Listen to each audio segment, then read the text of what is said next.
La Sociedad Dominica de Medios de Comunicación, Sodomco, presenta A Pensar Más con Rosa María Palacios.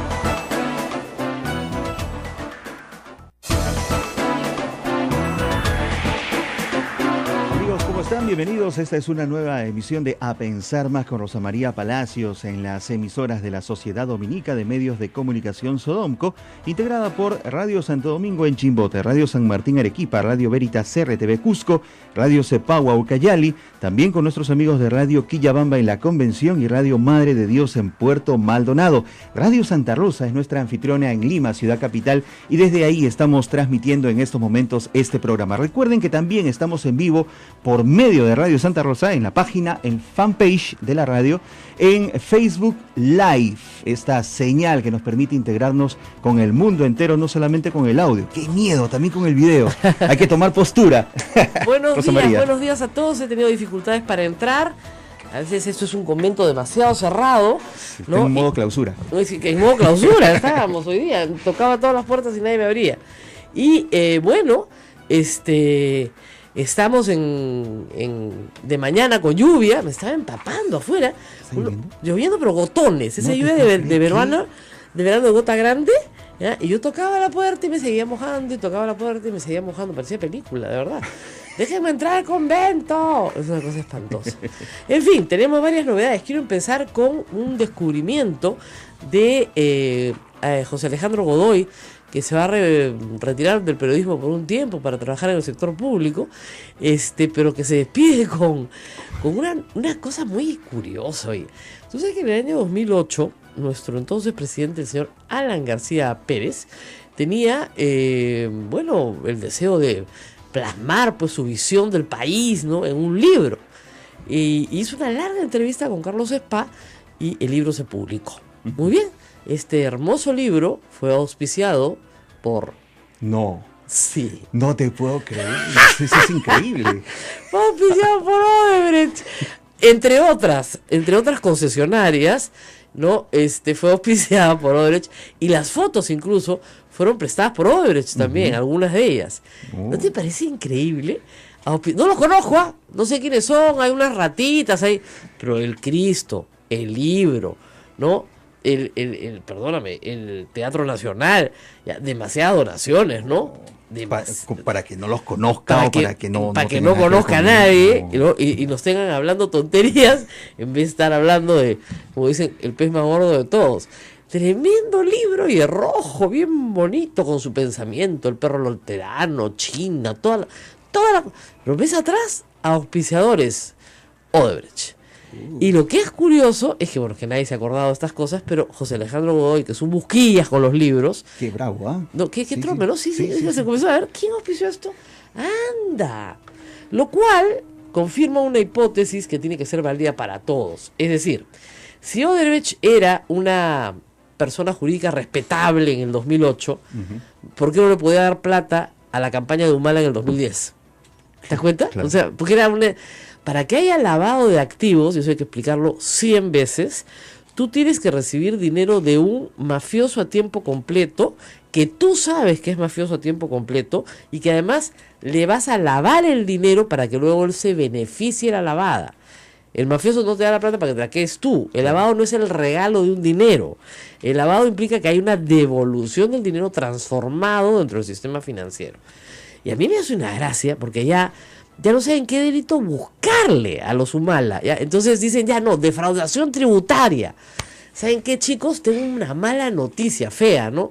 Si el delito se perpetró en el 2010, supongamos que fue un delito de 2010, porque no declararon y lo usaron en su favor, estamos en 2017, hasta que los procesen, 2018.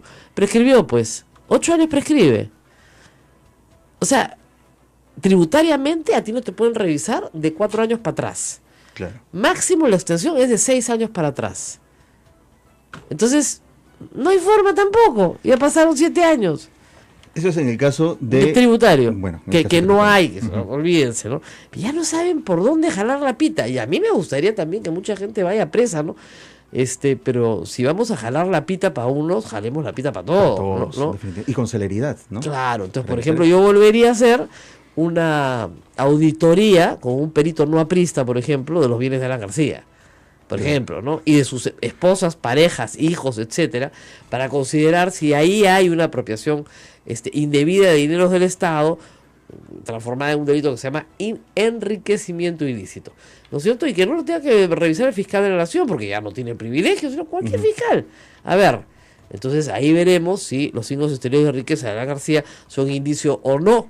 También me gustaría que los paraísos fiscales que tienen cuentas que todavía no se han identificado, entonces se diga exactamente, ¿no es cierto?, cuál es la titularidad de estas cuentas que hay en paraísos fiscales, que hasta ahora no sabemos de quiénes son. Igual, tanto para Alan ¿no? García como para Ollanta Humala, y bueno, Alejandro Toledo, que ya per se está hundido. Claro. Pero acá les mando en Twitter, desde el tercer piso, libros con historia, segunda parte. Otro texto de Alan que estará en el candelero.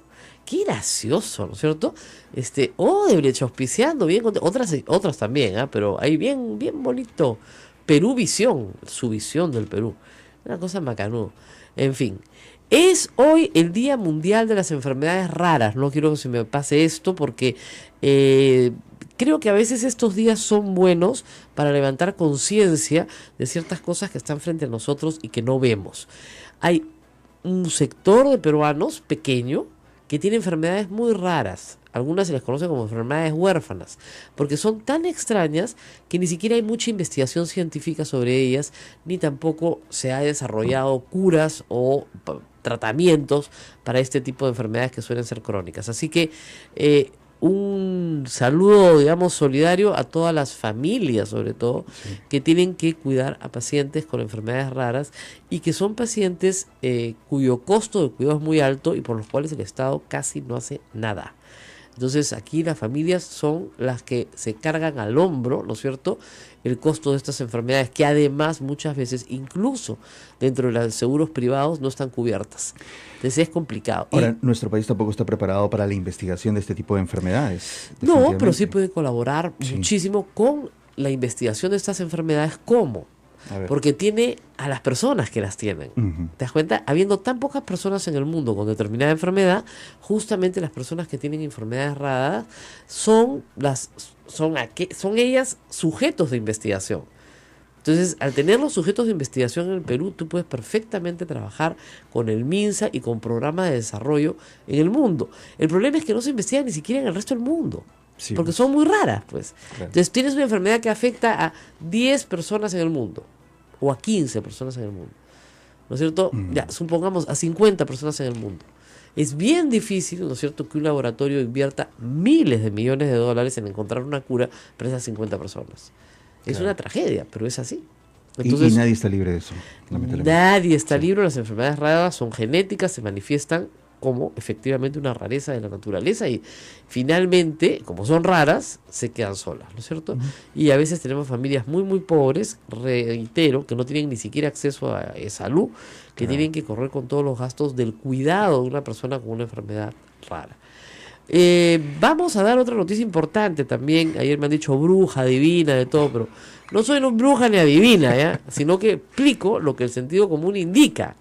Es decir, era clarísimo que con la caída de las acciones en la bolsa de Nueva York de Graña y Montero, alguna acción tenía que tomarse. En las grandes empresas del mundo, cuando esto sucede, los responsables son el directorio y la gerencia general, y otras gerencias a veces, ¿ok? Entonces, el primer acto que se tiene que hacer es sacar a esas personas, o a esas personas renunciar como se ha hecho, para dar una sensación de confianza a los inversionistas institucionales, que son bastantes en Estados Unidos y tienen un porcentaje bastante importante de la empresa, y señalar que no tienen ninguna no van a empañar, digamos, la conducción futura de la empresa por actos de corrupción que ellos niegan, pero que se les imputan. Entonces ayer renunció José Graña, Hernando Graña y Mario Alvarado a la gerencia general. Obviamente eso es una empresa familiar, pero lo que se suele hacer en la asamblea de accionistas, que creo que es hoy o en estos días, es nombrar a directores independientes, ¿no es cierto? E incluso inversionistas importantes como las AFPs nombran a su propio director para poder tener un manejo completamente independiente de la familia de la empresa, ¿no? Y de esa forma tratar de salvar el valor de la acción. Esperemos que hoy suba, porque si bien no afecta significativamente a los fondos de los AFPs, también es cierto que hay una afectación al patrimonio de los pensionistas, y eso no puede tampoco pasar así nomás, ¿no? Como dicen, como colado. 26.51% de pérdida de gas. Claro, pero tú puedes tener un repunte en 2 años de la misma cantidad de dinero. Y es precisamente esa la acción que se tomó en el directorio. Más bien, ¿no? Este es el momento de comprar acciones que están en el suelo. Pues, ¿no? Si tuvieras plata, ¿qué acciones compras? Esa. Porque es una empresa sólida, finalmente. Lo que tiene en este momento es un problema de reputación muy grave. Entonces, eso es lo que se está afectando. Eso es noticia hoy día. ¿Qué más es noticia? Bueno, ayer en la comisión Lavallato se presentó el doctor Juan Monroy, que es procesalista en realidad, y según él no, o sea, cuando se aprueba la concesión de la interoceánica, acá está Fernando Olivera, ha recordado toda la historia, había un problema, había un obstáculo para que tanto Odebrecht como Graña y Montero fueran postores, y el obstáculo es que tenían un pleito con el Estado, y si tú tienes pleito con el Estado, no puedes ser postor. El tema es que ellos no tenían un pleito del Estado porque ellos fueran los infractores, sino porque ellos estaban reclamándole un dinero al Estado que no les habían pagado. Entonces, el informe señalaba que cuando esto sucedía, en realidad tú eras una víctima del Estado y no eras su agresor, ¿no es cierto? Tú no estabas agrediendo al Estado con una acción, sino que estabas tratando de cobrar lo que no se te había pagado. Así es. Por lo tanto, era válida, ¿no es cierto?, la participación de Odebrecht y Graña y Montero. Tan es así que posteriormente se saca una ley para convalidar toda esta situación y que participen. Entonces, bueno, eso fue lo que pasó. Pidieron informes a varios estudios de abogados, uno de ellos fue el doctor Juan Monroy, pero él dice que él no presentó ese informe el 4 de agosto, sino que lo presentó 8 días después. O sea, 4 más 8, 12. Y que no entiende por qué adulteraron la firma para poder justificar esto. ¿No es cierto? En fin. Tengo también una nota de prensa que me envía curiosa, no la había visto, que me la envía les voy a decir, Luis Fabre. No es su verdadero nombre, estaba tratando de recordarle, es Felipe Huermus, pero es el nombre que usa, ¿no? Y sobre la campaña, sobre varias campañas en las que ha trabajado, entre ellas la del presidente Humala. Dice, en relación a las noticias publicadas en la prensa peruana referentes a la campaña presidencial del 2011, cabe el siguiente esclarecimiento. Fui contratado en enero de 2011 por la empresa FX Comunicación Global, empresa de la cual nunca fui socio, para trabajar en la campaña del candidato Ollanta Humala.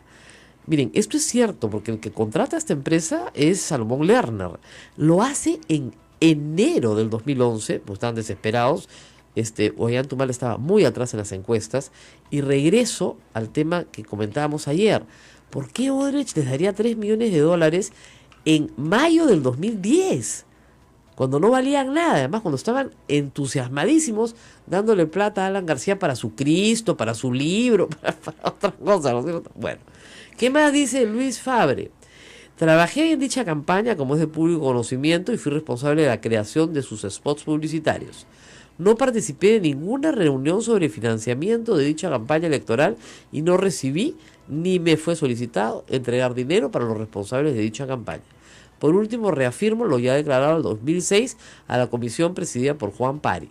En relación a las empresas brasileñas mencionadas, Odebrecht, Camargo Correa, OAS, Andrade Gutiérrez y Queiroz Galbao, cabe informar a la comisión que no tengo y nunca he tenido relación laboral, contractual o comercial con ninguna de ellas y que nunca he recibido algún pago de dichas empresas.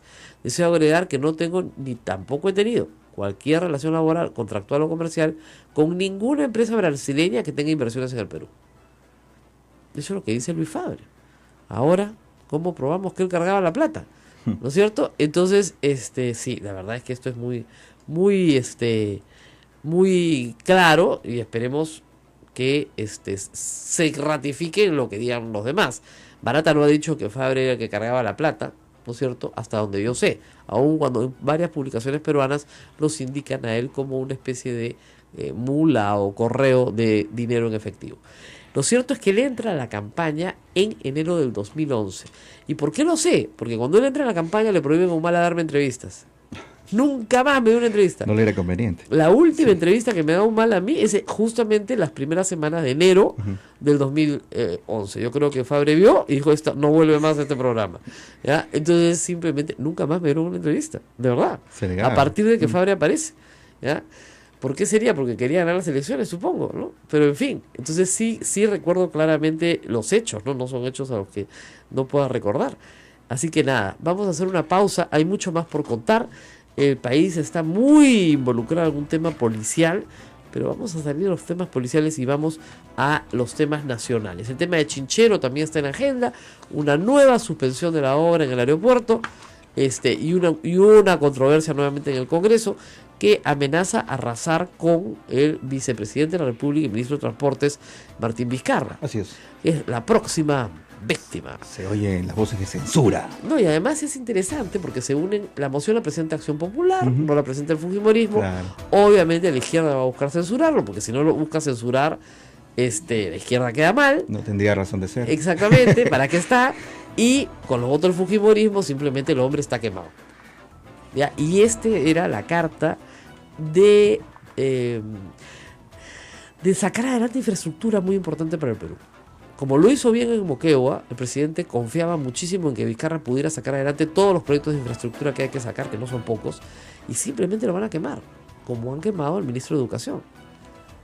La maldición de Saavedra, ¿no? 27% tiene popularidad el presidente, se le dijo, se le advirtió. Y nuevamente viene aquí algo que conversé anoche, pueden verlo, voy a tratar de colgarlo, en una conversación muy interesante con Steven Levitsky y los estudiantes peruanos en Harvard. Se reunieron en una clase y tuvimos una conversación de 1 hora y media por Skype. Bien interesante la experiencia. Y ellos, bueno, obviamente desde la distancia, desde Boston, están muy preocupados por lo que pasa en el Perú. Y varios de estos temas de los que hablamos aquí en la mesa todos los días fueron conversados anoche. Claro. Así que les voy a pasar el link. Pero, miren, la situación de corrupción en el Perú tiene un problema bien grave. No hay un líder en este momento anticorrupción. Hoy día lo dice Mirko Lauer en su columna también. No hay una cara. Nadie es el líder anticorrupción. Ese espacio está vacío.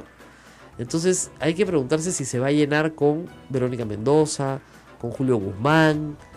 No se puede llenar con ninguno del elenco estable. El elenco estable pues está quemado, sí, ¿ya? Pues. Y Keiko Fujimori no puede abanderar la lucha contra la corrupción porque, digamos, el movimiento antifujimorista simplemente no se lo va a permitir, pues. Es ridículo. Entonces, ¿quién va a hacer la cara? Debería ser el presidente de la República. Y sin embargo, su cercanía a Toledo, el premierato, haber sido ministro de Economía, lo tiene contra la pared. Entonces, eso lo único que hace es bajar y bajar y bajar y bajar las encuestas. Tremendo. Si el presidente llega a 10% de las encuestas, con un país que no lo quiere ver, ¿no es cierto?, con ministros censurados, ¿qué va a pasar? ¿Quieren que les cuente lo que va a pasar? Ya saben, ya se los he contado. Vamos a la pausa y volvemos. Esto es A Pensar Más con Rosa María Palacios. Sodomco, Sociedad Dominica de Medios de Comunicación.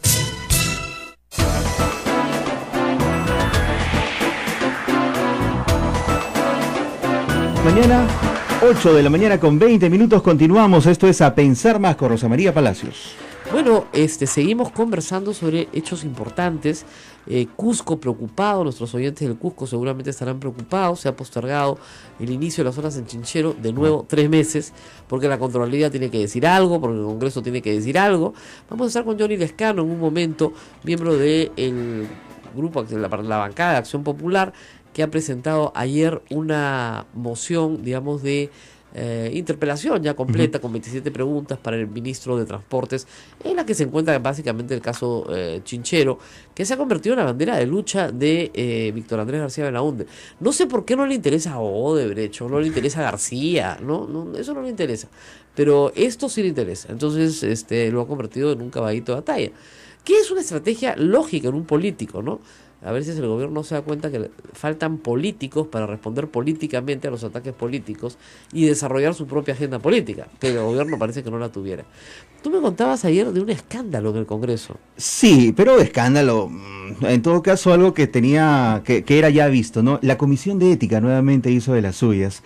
Luz Salgado y Kenji Fujimori librados de denuncias que podrían ser consideradas, si no fueran ellos, sino otra parte de la política peruana, gravísimas, ¿no? Éticamente incorrectas. Totalmente. Miren, esa comisión hay que cerrarla, por una razón muy sencilla, práctica. Si son 72 fujimoristas, ¿ustedes creen que algún fujimorista va a recibir alguna sanción por razones éticas, no criminales ni delictivas, éticas? Ninguno, pues. Entonces, ¿para qué tienen esa comisión? Mejor que el señor Segundo Tapia, que la preside, se jubile nomás y ya está, ¿no? Claro. Y las faltas criminales se procesan como siempre se procesaron. Ahora hablamos de compra de computadoras donde aparentemente se han dado situaciones de corrupción. Por ello y por mucho menos censuraron a un ministro. Que pasen al Poder Judicial. Claro. Que pasen al Poder Judicial, pero ahí van a agarrar a toda la administración, pero no a Luz Salgado. ¿Ya? Eso es lo que va a pasar. Y en el caso de Kenji, miren, eso de que en su semana de representación se fue al Cusco, es una estrategia que él tiene contra su hermana. Entregar obsequios, claro. Entonces, si su hermana ha decidido perdonarlo, bueno, pues ha decidido si su hermana ha decidido castigar, ¿sabe que si su hermana o sea, Keiko Fujimori es lo suficientemente astuta para saber que si castiga a su hermano para hacer eso, lo convierte en un héroe nacional? Y eso es exactamente lo que no quiere hacer. Porque él lo que va a decir es: estoy castigado por servir a mi pueblo. Entonces, fatal. Y estoy castigado por la mayoría que mi hermana maneja por castigar a mi pueblo. ¿Ustedes creen que va a permitir eso que con Fujimori? Ni hablar, pues tan tonta no es. O por lo menos sus asesores, Ana Vega, Pierre Figari, tan tontos no son.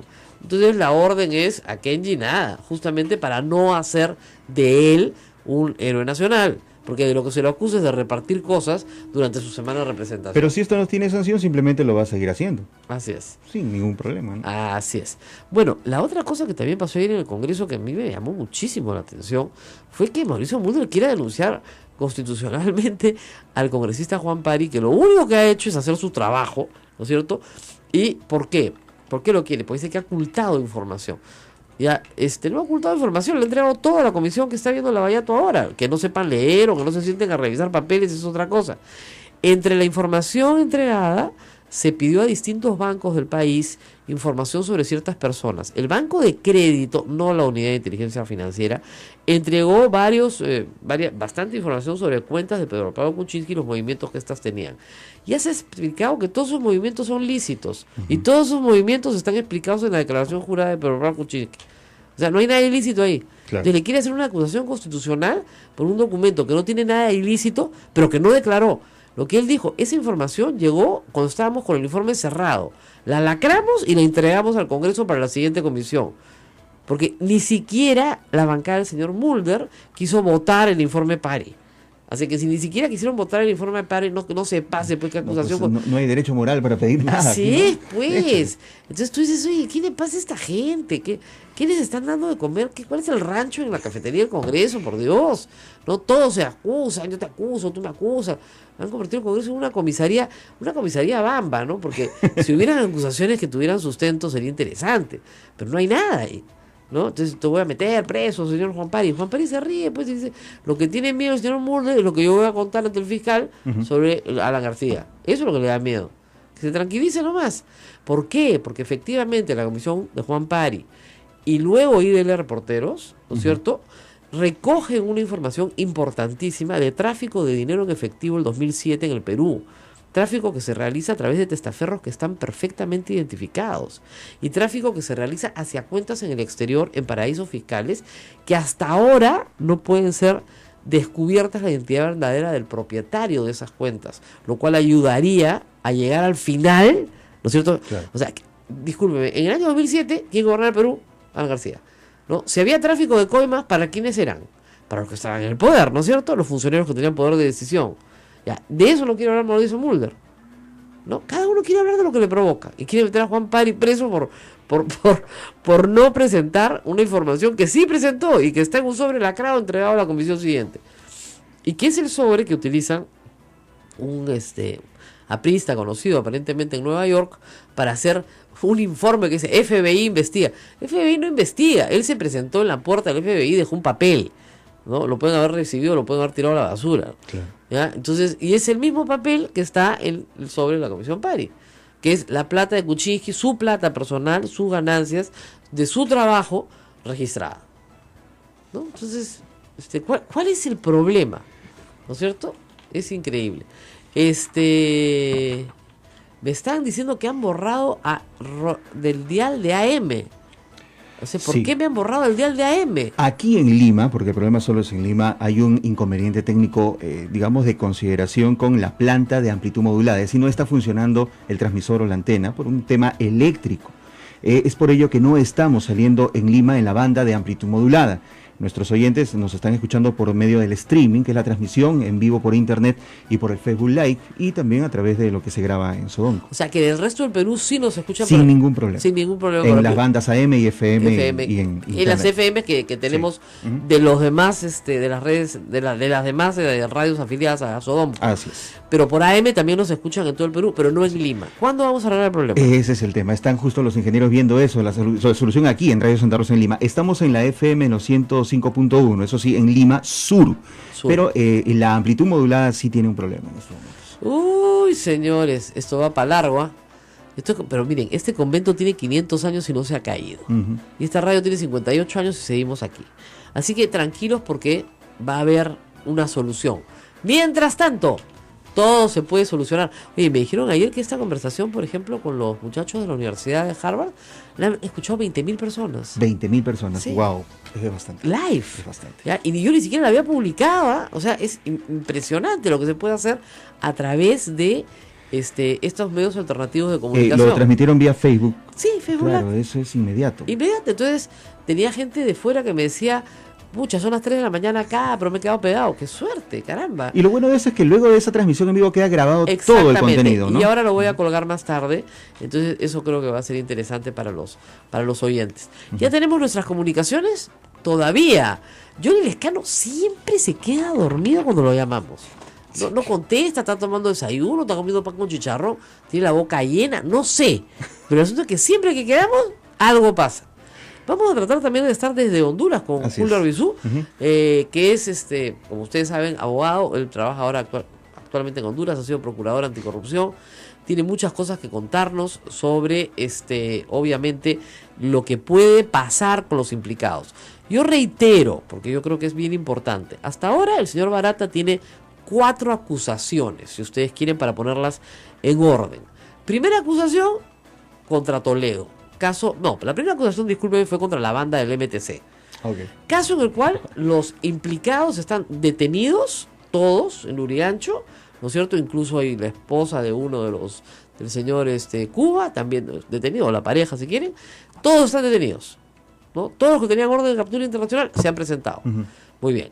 Estas personas tienen cuentas a su nombre en Andorra. Barata dice que se les entregó el dinero existe, el dinero está, en algunos casos ni siquiera se ha movido de estas cuentas en Andorra.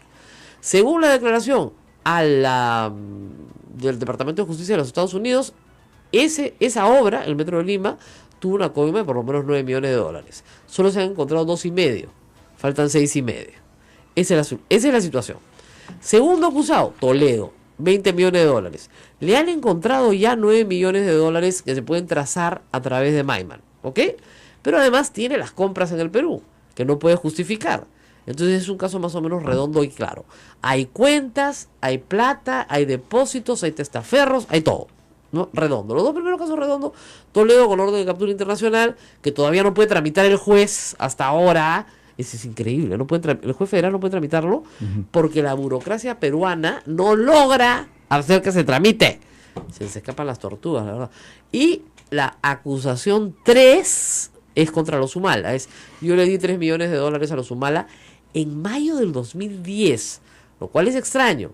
Se puede probar la presencia de Barata en el Perú, porque además vivía en el Perú, etcétera, todo eso, incluso reuniones, pero $3 millones en efectivo, ¿no es cierto?, en maletines, porque estaban urgidos por la campaña. La campaña no empieza hasta enero del 2011, en realidad. ¿Por qué les entrega $3 millones antes? Dicen, no, es que era para sus gastos personales, para dárselos a otras personas. Ya, eso lo tiene que probar un fiscal. A ver, prueba pues. Ese es el problema. Yo no conozco un caso en que se haya probado lavado de activos de esa manera, ni defraudación tributaria. En ninguno de los dos casos. Y por esas dos razones no van a tener prisión preventiva, pues. Por más que Perú 21 pegue de gritos y Panorama haga el reportaje 150.000 sobre las mismas cosas, las agendas y las agendas. Eso no se arregla así. Se hubiera arreglado si es que hace más de 2 años o 3, cuando se dijo esto tiene que ser penalizado, ¿no es cierto? No se hizo. ¿Ok? Esto tiene que hacerse de otra manera, ¿no es cierto? Esto tiene que hacerse con la intervención del Congreso y hasta hoy no se hace. Y el caso número 4 es el caso de Agraña y Montero, donde se dice sí, ellos sabían, ¿no es cierto? Sabían. Pero saber es muy distinto a decir en la cuenta tal pusieron tanta plata, sabían y compartieron los gastos, pero no han dado tampoco ninguna información. Complicado, ¿ah? En el caso 3, Humala, y en el caso 4, Agraña y Montero, Barata no da detalles. Sin embargo, en el 1 y el 2 están llenos de detalles. Entonces, o están dándonos la información a cuentagotas, que eso es lo que yo supongo, o están esperando que los implicados mientan ante el fiscal para además acusarlos de algún tipo de falsedad. Claro. Supongo. Es un truco viejo. Vamos a una pausa y volvemos. Esto es A Pensar Más con Rosa María Palacios. Sodomco, Sociedad Dominica de Medios de Comunicación.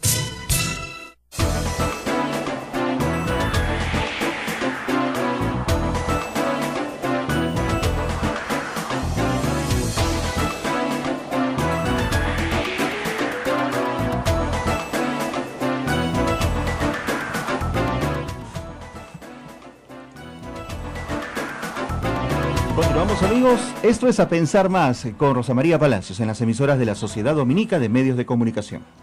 Bueno, y tenemos en la línea telefónica a Julio Arbizú, ex procurador anticorrupción. Hoy reside y trabaja en Honduras, pero siempre está pendiente de las noticias en el Perú. Gracias por estar con nosotros. Buenos días, Rosa María. Un gusto conversar contigo. Bueno, como siempre. Empecemos por la actuación de la Fiscalía, que a mí me preocupa bastante. Un convenio secreto con Odebrecht no se ha hecho público en la primera semana de enero de este año. Supuestamente un magnífico convenio porque les da dinero, porque les da información, pero no se conoce más detalle. Luego, información a cuentagotas que se va filtrando, muy completa en el caso de Toledo y en el caso de la banda del MTC durante el gobierno aprista, muy incompleta en el caso de Ollantumala, muy incompleta en el caso de Agraña y Montero. ¿Qué está pasando con la Fiscalía? ¿Por qué se está comportando de esta manera? En su experiencia, ¿qué es lo que nos quiere decir la Fiscalía que no estamos entendiendo? Mira, Rosa María, yo estoy muy preocupado por esto que tú mencionas.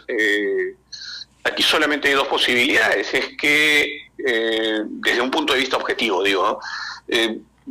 Una, que los colaboradores o el colaborador de la Fiscalía esté dando información parcial, es decir, se esté reservando, se esté guardando cierta información, o que la Fiscalía, porque no para nadie debería ser una duda que la filtración de la información hacia la prensa sale de la Fiscalía peruana, está seleccionando los casos que quiere filtrar o las delaciones que quiere filtrar.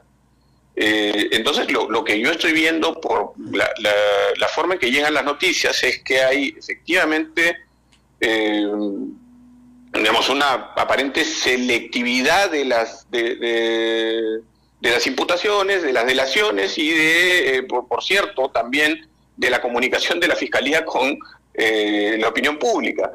Y esto, insisto, creo que es bastante preocupante, ¿no? Así es. Yo, la verdad que creo que deberían comunicarlo todo, o si es reservado, no comunicar nada, ¿no es cierto? Pero no tener esta información parcial, ¿no? Efectivamente, hay, digamos, la Fiscalía antes de esto ha defendido los fueros de una reserva de la investigación que no es, digamos, 100% defendible. En algún momento incluso el fiscal de la Nación ha dicho que podrían existir mecanismos de comunicación en la medida en que a la Fiscalía se le reclamaba el hecho de no tener ningún resultado más allá de los de lo que la prensa brasileña filtraba hacia el Perú y era eso a lo que podíamos tener acceso, pero digamos, ahora está ocurriendo algo probablemente mucho más nocivo que la propia desinformación, que es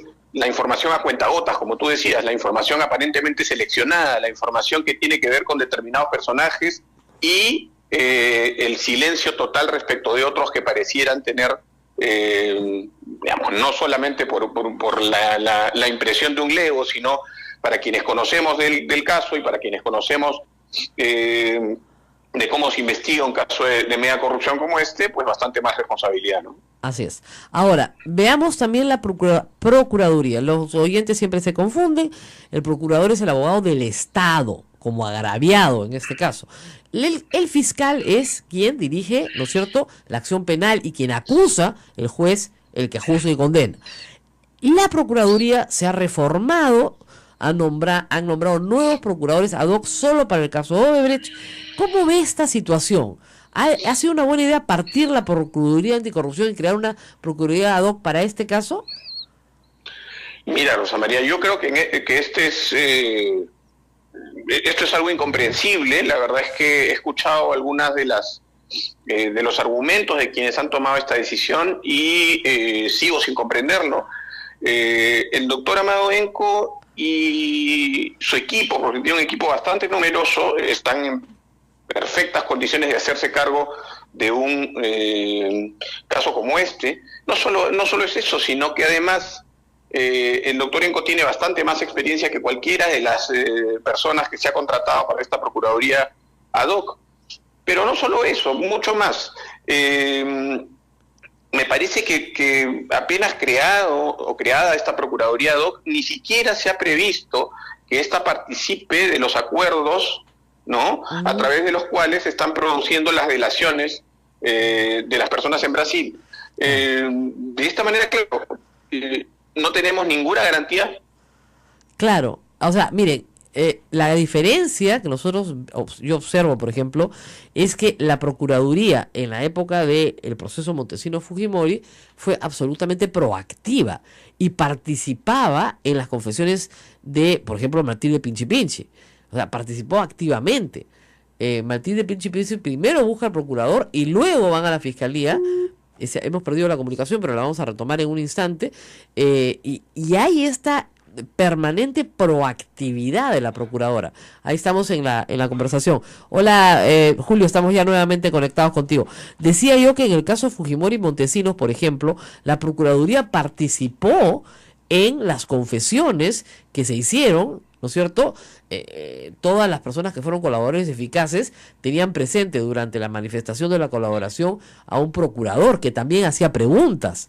Ya, eso en no todas, exactamente. En todas, Rosa María. Así es. Te lo dice alguien que además participó en esos procesos. Yo era abogado de la Procuraduría de Fujimori y Montesinos en ese entonces y sé perfectamente, porque así debe ser además, porque así está previsto en la ley, que la Procuraduría debería participar de estos acuerdos, por supuesto también en la toma de declaraciones, pero estoy hablando de todo el íter procesal del acuerdo. Claro. Y sin embargo aquí no hay ninguna participación de la Procuraduría y eso es sumamente preocupante, insisto, porque no conocemos, como tú decías al inicio, cuáles son las decisiones que se están tomando alrededor de los colaboradores y cuáles son efectivamente las materias de esa colaboración. Así es. Otra cosa que me preocupa es que los colaboradores aquí parece que se conocen o los conocen todos, ¿no? Claro. Y eso, o sea, se conocen los colaboradores y sin embargo, bueno, que ya es una contravención a la propia norma, y se conocen sin embargo solamente una versión parcial de sus delaciones o de sus colaboraciones. Claro.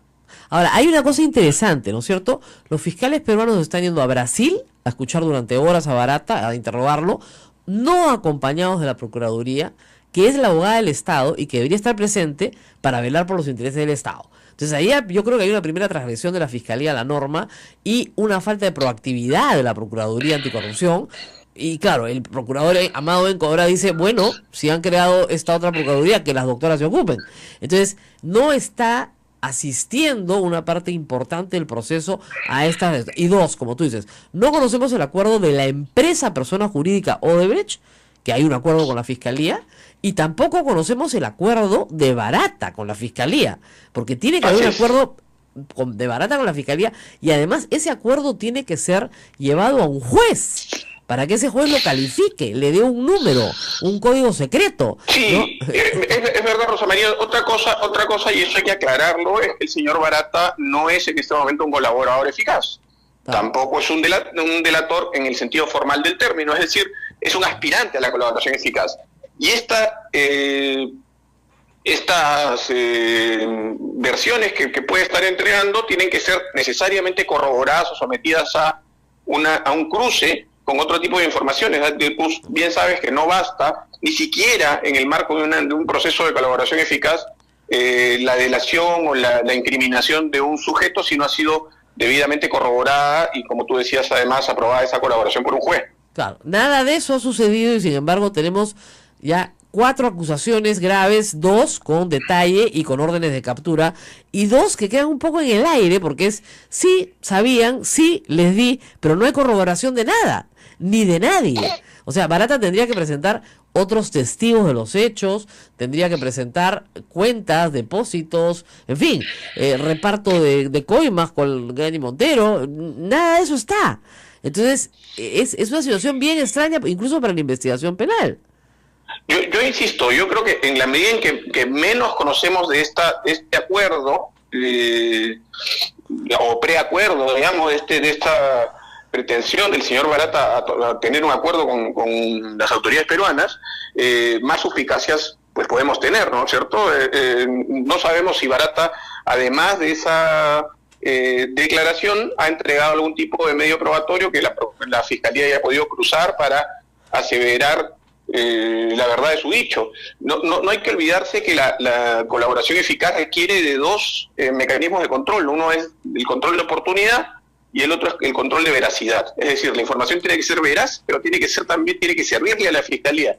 No puede ser una información que ya se conocía, ¿no? Claro. Y que sin embargo no ha sido corroborada. Claro. Es una doble verificación que se debe hacer antes de perfeccionarse el acuerdo, ¿no? Exactamente. Bueno, entonces estamos todos preocupados y seguimos todos preocupados. Espero que la Fiscalía escuche nuestra preocupación y que la Procuraduría también escuche nuestra preocupación, porque si la Procuraduría no participa activamente, no va a recuperar lo que tiene que recuperar, porque hay 2 clases de recuperaciones. Una es la incautación de la coima, es decir, a Alejandro Toledo hay que incautarle toda la coima recibida, a la banda del MTC toda la coima recibida, y la otra es la formulación sustentada de una reparación civil para el Estado por los daños y perjuicios causados. Y hasta ahora ninguna de las 2 cosas se ha visto. Yo no veo una actividad procesal, digamos, en búsqueda de la incautación del dinero en las cuentas encontradas a Maiman, ¿no es cierto?, o a las cuentas encontradas a Cuba. Esa actividad procesal no está.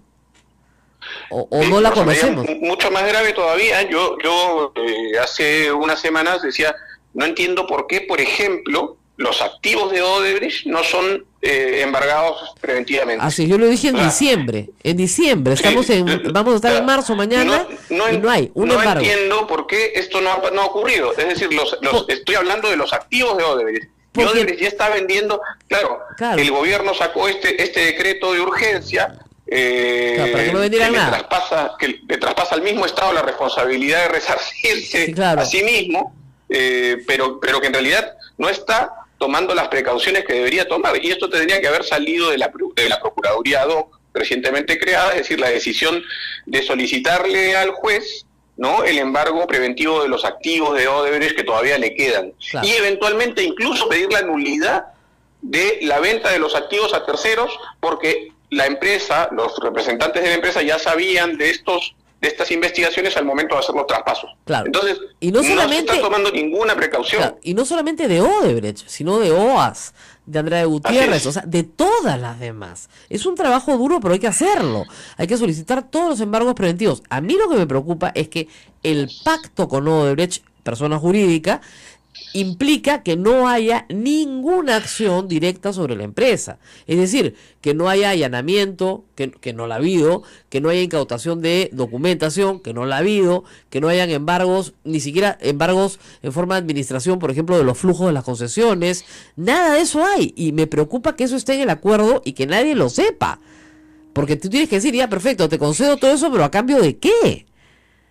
Sí, por eso es que es tan pernicioso, digamos, el silencio y la información que viene dosificada, ¿no? Así es. Bueno, muy bien, muchísimas gracias al doctor Julio Arbizu desde Honduras, donde trabaja ahora, y gracias por estar comunicados con nosotros, preocupados por estos casos.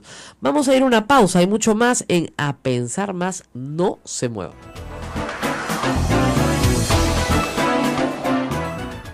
Sodomco, Sociedad Dominica de Medios de Comunicación. Somos la primera emisora católica del Perú. La primera en llevarte la mejor información, veraz y precisa, desde el mismo lugar de los hechos. Radio Santa Rosa, buenas nuevas en tu vida.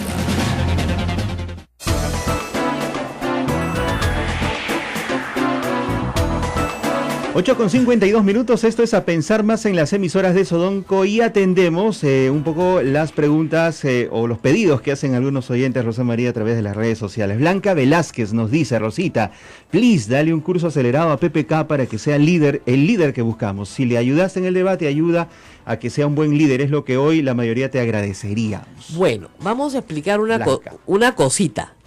Yo al debate llegué como aterrizando, ¿no? Me llevó Gustavo Ritti, gracias a Tuesta, y claro, fue interesante, pero yo voy a donde me llaman, ¿no? O sea, uno va a donde le invitan, ¿no? Si no te invitan, ¿para qué vas a ir? Y recuerden que todo esto siempre fue ad honorem, jamás cobré un centavo, ni lo haría. Yo al presidente le puedo decir, cuando he podido decirle las cosas que pienso, se las he dicho con total libertad, pero con total libertad, creo que por eso respeta lo que digo. Pero sí, yo le he dicho en su cara que lo que estaba haciendo con Jaime Saavedra era un error fatal, y creo que va a seguir siendo una pesadísima herencia sobre su gobierno, porque lo que viene ahora es Vizcarra, y él ya tiene ahorita 27% de popularidad. Estamos entrando en un periodo difícil económico para el país, no se ve crecimiento que llegue al bolsillo de la gente. Y como dice Augusto Álvarez en su columna, esto parece la orquesta del Titanic, ¿no? O sea, todos siguen tocando los instrumentos y el barco se está hundiendo, ¿no? Y cuando llegue a un dígito en unos meses, vacarlo va a ser muy fácil. O sea, de verdad. Y lo que no están haciendo en el gobierno, habiendo gente brillante y bien intencionada y trabajadora, es mirarse a sí mismos y decir, ¿cómo hacemos para tomar el tema de corrupción en nuestras manos y convertirlo en una bandera de lucha real? Eso no se está haciendo. No se está haciendo. Y tiene que hacerse, ¿no es cierto? Desde el trabajo de la investigación policial. O sea, se tiene que hacer. Y no se está haciendo. Entonces, yo no veo al presidente, a pesar de algunas iniciativas muy interesantes, tomando en sus manos el proyecto presentado por la Comisión de Integridad, tomando en sus manos el proyecto presentado por Transparencia para modificar toda la legislación electoral, o presentando iniciativas así fuertes sobre el tema de contratación pública, que es la madre del cordero de toda la coima.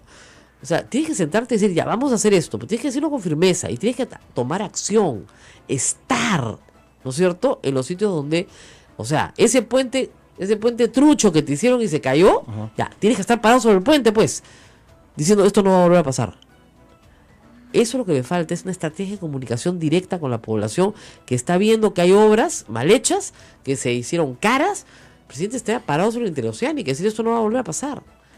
Ir al lugar de los hechos, hablar con la gente que ve las obras, discutir sobre un nuevo sistema de contratación pública que se le ha pedido a gritos, discutir sobre la participación de funcionarios en esos sistemas de contratación pública. De verdad, ¿no? Y no puede ser, digamos, lo que observa la gente con furia es la impunidad. O sea, Toledo se pasea por San Francisco porque el juez no ha tramitado todavía en Estados Unidos su detención, ¿no es cierto? Ponen una recompensa de $100,000 por su ubicación, de $100,000 que cualquiera puede cobrar porque el señor se pasea por el Prado y todo el mundo le toma fotos, ¿ya? Entonces, para empezar. 2, Alan García impune completamente, dice que no tiene nada que ver con esa, no son sus ratas, que ya tienen sus propias ratas, etcétera. Y Ollantumala y Nadine Heredia perseguidos, nadie sabe por qué. Y el Perú sí tiene un presidente preso. Es uno de los pocos países de Latinoamérica que tiene un presidente preso hace 10 años. O sea, que puede exhibir eso como un triunfo de la justicia. Bueno, y si hay que meter a 3 presidentes presos, mejor. ¿Por qué? Porque así aprenderán a no robar, pues, ¿no? Y los que vengan sabrán que no se puede robar. Este es el fin de una clase política, del elenco estable de la clase política peruana. ¿Por qué? Porque se comprueba su vinculación con la corrupción. Y yo digo, de los últimos 30 años, el Perú ha sido gobernado 10 por el fujimorismo y 10 por el aprismo. Son responsables del 20%, o sea, de 2/3 de los gobiernos, de la vida política del Perú. Y yo creo que estos casos deberían ser su fin y su sepultura. Y no, o sea, Keiko Fujimori tiene el partido más fuerte en el Congreso de la República, ¿no es cierto? Completamente reivindicada, pues no hay ningún problema. Su papá está preso, ¿por qué importa? Y Alan García no tiene ninguna responsabilidad, a pesar de que hasta Odebrecht le publica hasta su libro, ¿no? Y los sonsos, o sea, los nuevos, los novatos, los que no saben hacerla, que son Toledo y Humala, ¿no? Esos sí están fritos. Sí se sobre la situación. Ahora, lo de Humala es hasta el momento completamente mediático. Nadine Heredia ya tiene 2 años de investigada por lavado de activos y hasta ahora no la acusan de nada. Una acusación, algo. Han dicho que les dieron $3 millones. Tampoco sirve para una acusación de lavado de activos. Por eso es que no los acusan, pues. O sea, en el caso de los demás, de Toledo y de los del MTC, orden de captura, listo, prisión preventiva, se inicia el juicio en cualquier momento. Acusación fiscal, vamos. En estos otros 2 casos, no hay nada. Nada. Y hay una dosificación de la información. Mientras tanto, en el mundo paralelo, ¿no es cierto?, el gobierno actual sigue completamente desconectado de esta situación y perdiendo popularidad día a día. Y con una oposición que se le ha armado en el Congreso, que ya no solamente es fujimorista, sino también tiene Acción Popular, ¿no es cierto?, y probablemente a la izquierda, bajándose a su ministro de Transportes y Comunicaciones de todas maneras. Y no es que yo tenga una bola de cristal, se lo van a bajar. Pero que se lo van a bajar, se lo van a bajar. Como van a comenzar a bajarse más decretos legislativos de los que se han bajado. Se bajaron el del MINSA y probablemente se bajen otros más. Porque hay que bajarse, pues. Porque hay que hacer oposición.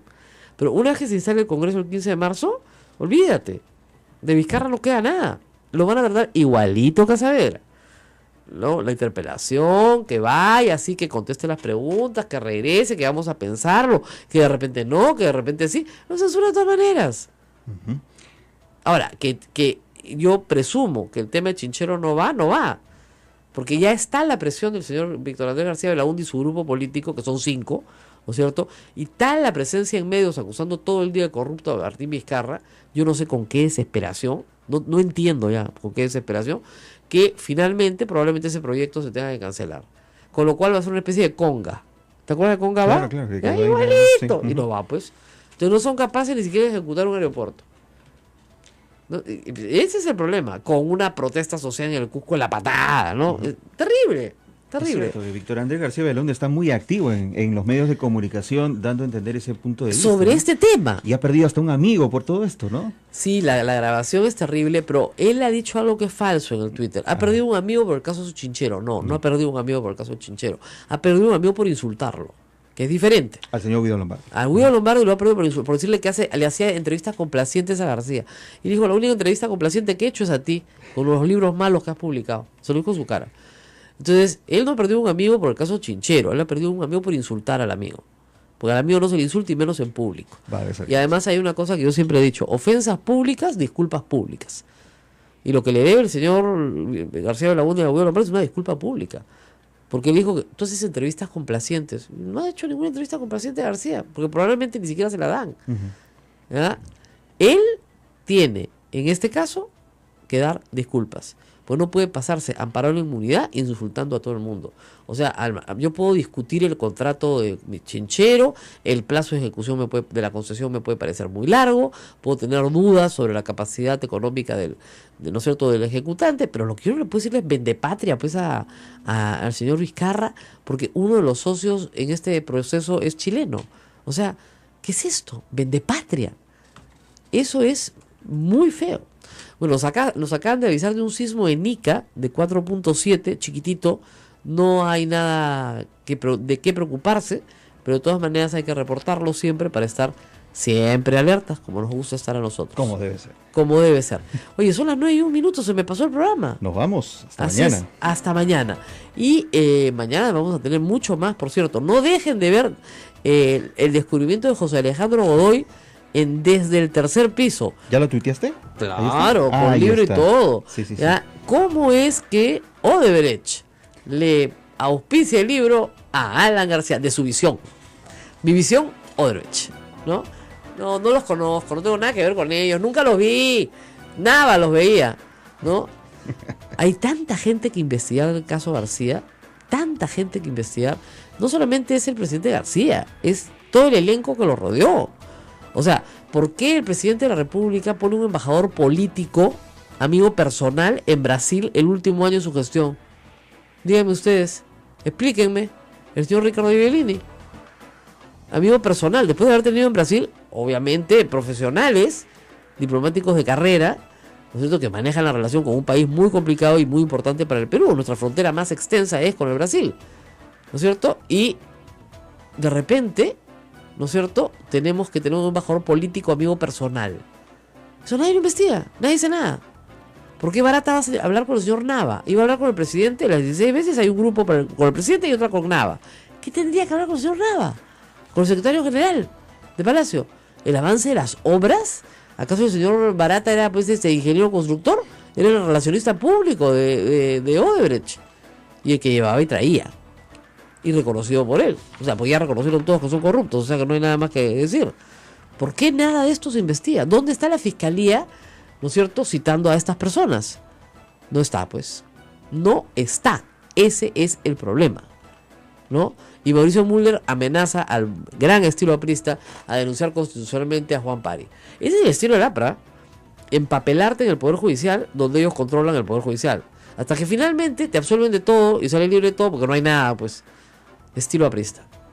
Ojalá que con este caso realmente esa práctica realmente viciosa se acabe, ¿no? La amenaza de yo te denuncio, yo te denuncio, yo te denuncio. ¡Denuncia, pues!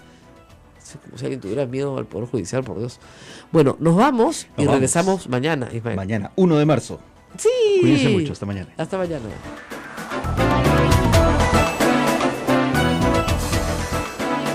Hasta aquí, A Pensar Más con Rosa María Palacios. Este programa fue producido por la Sociedad Dominica de Medios de Comunicación, Sodomco.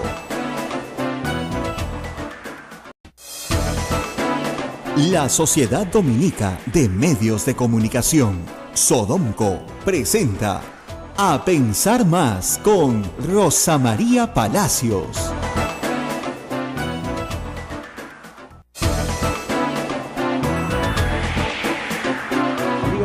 Bienvenidos, esta es una nueva emisión de A Pensar Más con Rosa María Palacios en las emisoras de la Sociedad Dominica de Medios de Comunicación Sodomco, integrada por Radio Santo Domingo en Chimbote, Radio San Martín Arequipa, Radio Veritas CRTV Cusco, Radio Cepagua Ucayali, también con nuestros amigos de Radio Quillabamba en La Convención y Radio Madre de Dios en Puerto Maldonado. Radio Santa Rosa es nuestra anfitriona en Lima, ciudad capital, y desde ahí estamos transmitiendo en estos momentos este programa. Recuerden que también estamos en vivo por medio de Radio Santa Rosa en la página, en fanpage de la radio, en Facebook Live, esta señal que nos permite integrarnos con el mundo entero, no solamente con el audio. ¡Qué miedo! También con el video.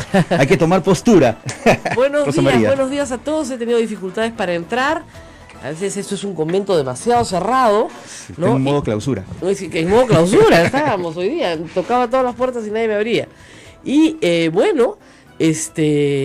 estamos de mañana con lluvia, me estaba empapando afuera, lloviendo pero gotones, esa lluvia de verano de gota grande, ¿ya? Y yo tocaba la puerta y me seguía mojando, y tocaba la puerta y me seguía mojando, parecía película, de verdad. ¡Déjenme entrar al convento! Es una cosa espantosa. En fin, tenemos varias novedades. Quiero empezar con un descubrimiento de José Alejandro Godoy, que se va a retirar del periodismo por un tiempo para trabajar en el sector público, pero que se despide con una cosa muy curiosa. Oye. Tú sabes que en el año 2008, nuestro entonces presidente, el señor Alan García Pérez, tenía, el deseo de plasmar pues su visión del país, ¿no?, en un libro. Y hizo una larga entrevista con Carlos Spa y el libro se publicó. Muy bien, este hermoso libro fue auspiciado por... No. Sí. No te puedo creer. Eso es increíble. Fue auspiciado por Odebrecht. Entre otras concesionarias, ¿no? Fue auspiciada por Odebrecht. Y las fotos incluso fueron prestadas por Odebrecht también, algunas de ellas. ¿No te parece increíble? No los conozco, no sé quiénes son, hay unas ratitas ahí, pero el Cristo, el libro, ¿no? Perdóname, el Teatro Nacional, ya, demasiadas donaciones, ¿no? Para que no los conozca para que no conozca a nadie, ¿no? Y nos tengan hablando tonterías en vez de estar hablando de, como dicen, el pez más gordo de todos. Tremendo libro y rojo, bien bonito con su pensamiento, el perro lolterano, China, toda la... Pero ves atrás, auspiciadores Odebrecht. Y lo que es curioso es que, bueno, que nadie se ha acordado de estas cosas, pero José Alejandro Godoy, que es un busquillas con los libros. Qué bravo, ¿ah? No, qué trompe, ¿no? Sí, se comenzó a ver, ¿quién auspició esto? ¡Anda! Lo cual confirma una hipótesis que tiene que ser válida para todos. Es decir, si Odebrecht era una persona jurídica respetable en el 2008, ¿por qué no le podía dar plata a la campaña de Humala en el 2010? ¿Te das cuenta? Claro. O sea, porque era para que haya lavado de activos, y eso hay que explicarlo 100 veces, tú tienes que recibir dinero de un mafioso a tiempo completo, que tú sabes que es mafioso a tiempo completo, y que además le vas a lavar el dinero para que luego él se beneficie de la lavada. El mafioso no te da la plata para que te la quedes tú. El lavado no es el regalo de un dinero. El lavado implica que hay una devolución del dinero transformado dentro del sistema financiero. Y a mí me hace una gracia porque ya no saben qué delito buscarle a los Humala, ¿ya? Entonces dicen, ya no, defraudación tributaria. ¿Saben qué, chicos? Tengo una mala noticia, fea, ¿no? Si el delito se perpetró en el 2010, supongamos que fue un delito de 2010, porque no declararon y lo usaron en su favor, estamos en 2017, hasta que los procesen, 2018. Prescribió, pues, 8 años prescribe. O sea, tributariamente a ti no te pueden revisar de 4 años para atrás. Claro. Máximo la extensión es de 6 años para atrás. Entonces, no hay forma tampoco. Ya pasaron 7 años. Eso es en el caso de... tributario. Bueno, que no hay, olvídense, ¿no? Ya no saben por dónde jalar la pita. Y a mí me gustaría también que mucha gente vaya presa, ¿no? Pero si vamos a jalar la pita para unos, jalemos la pita para todos, ¿no? Y con celeridad, ¿no? Claro, entonces, por ejemplo, yo volvería a hacer una auditoría con un perito no aprista, por ejemplo, de los bienes de Alan García, por ejemplo, ¿no? Y de sus esposas, parejas, hijos, etcétera, para considerar si ahí hay una apropiación indebida de dineros del Estado, transformada en un delito que se llama enriquecimiento ilícito, ¿no es cierto? Y que no lo tenga que revisar el fiscal de la nación, porque ya no tiene privilegios, sino cualquier fiscal. A ver, entonces ahí veremos si los signos exteriores de riqueza de Alan García son indicio o no. También me gustaría que los paraísos fiscales que tienen cuentas que todavía no se han identificado, entonces se diga exactamente, ¿no es cierto?, cuál es la titularidad de estas cuentas que hay en paraísos fiscales, que hasta ahora no sabemos de quiénes son. Igual, tanto para Alan ¿no? García como para Ollanta Humala, y bueno, Alejandro Toledo, que ya per se está hundido. Claro. Pero acá les mando en Twitter, desde el tercer piso, libros con historia, segunda parte. Otro texto de Alan que estará en el candelero. Qué gracioso, ¿no es cierto? Odebrecht auspiciando, bien, otras también, pero ahí bien bonito. Perú Visión, su visión del Perú. Una cosa macanudo. En fin, es hoy el Día Mundial de las Enfermedades Raras. No quiero que se me pase esto porque creo que a veces estos días son buenos para levantar conciencia de ciertas cosas que están frente a nosotros y que no vemos. Hay un sector de peruanos pequeño que tiene enfermedades muy raras. Algunas se les conoce como enfermedades huérfanas, porque son tan extrañas que ni siquiera hay mucha investigación científica sobre ellas, ni tampoco se ha desarrollado curas o tratamientos para este tipo de enfermedades que suelen ser crónicas. Así que un saludo, digamos, solidario a todas las familias, sobre todo, que tienen que cuidar a pacientes con enfermedades raras y que son pacientes cuyo costo de cuidado es muy alto y por los cuales el Estado casi no hace nada. Entonces aquí las familias son las que se cargan al hombro, ¿no es cierto?, el costo de estas enfermedades que además muchas veces incluso dentro de los seguros privados no están cubiertas. Entonces es complicado. Ahora, nuestro país tampoco está preparado para la investigación de este tipo de enfermedades. No, pero sí puede colaborar muchísimo con la investigación de estas enfermedades. ¿Cómo? Porque tiene a las personas que las tienen.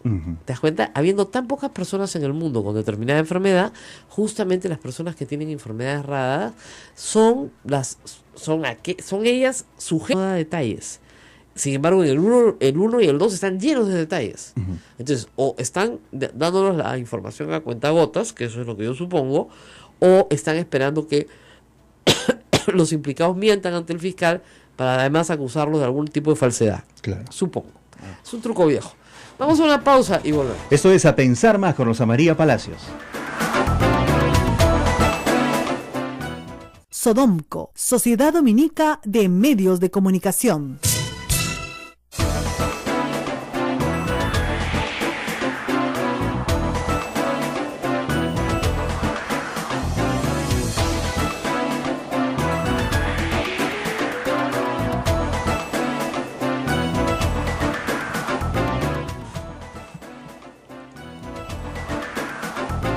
Continuamos, amigos, esto es A Pensar Más con Rosa María Palacios en las emisoras de la Sociedad Dominica de Medios de Comunicación. Bueno, y tenemos en la línea telefónica a Julio Arbizú, ex procurador anticorrupción. Hoy reside y trabaja en Honduras, pero siempre está pendiente de las noticias en el Perú. Gracias por estar con nosotros. Buenos días, Rosa María, un gusto conversar contigo, bueno, como siempre. Empecemos por la actuación de la Fiscalía, que a mí me preocupa bastante. Un convenio secreto con Odebrecht no se ha hecho público en la primera semana de enero de este año. Supuestamente un magnífico convenio porque les da dinero, porque les da información, pero no se conoce más detalle. Luego, información a cuentagotas que se va filtrando, muy completa en el caso de Toledo y en el caso de la banda del MTC durante el gobierno aprista, muy incompleta en el caso de Ollantumala, muy incompleta en el caso de Graña y Montero. ¿Qué está pasando con la Fiscalía? ¿Por qué se está comportando de esta manera? En su experiencia, ¿qué es lo que nos quiere decir la Fiscalía que no estamos entendiendo?